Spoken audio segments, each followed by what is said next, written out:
আগামীকাল 31st night ছুটি কাটাতে কক্সবাজারে গেছেন লাখো পর্যটক। যদিও 31st নাইটে কক্সবাজার সমুদ্র সৈকতে উন্মুক্ত স্থানে থাকছে না কনসার্ট কিংবা সাংস্কৃতিক অনুষ্ঠান। একই সঙ্গে নিষিদ্ধ থাকছে সৈকতে আতশবাজি বা পটকা ফোটানো। তবে প্রশাসনের অনুমতিতে তারকা মানের হোটেলগুলোতে থাকছে নানা আয়োজন। হোটেল কর্তৃপক্ষ বলছে পুরনো বছরকে বিদায় ও নতুন বছরকে বরণে বুকিং হয়েছে আশানুরূপ। আর পর্যটকের সার্বিক নিরাপত্তা নিশ্চিতে সব ধরনের অনুষ্ঠান সম্পন্ন করতে কঠোর নিরাপত্তা নেওয়া হচ্ছে বলে জানিয়েছে ট্যুরিস্ট পুলিশ।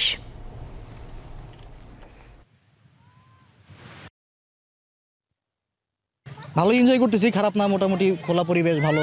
শীতের মধ্যে শীতের অতটা আমেজ পাচ্ছি না, আবার তারপরও ভালো চলতেছে।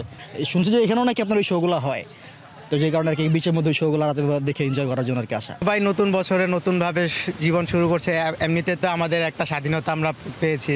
প্রথম আমাদের যেমনি ভালো সুখীর মধ্যে এই নতুন বছরটা কাটুক, এটাই আমাদের।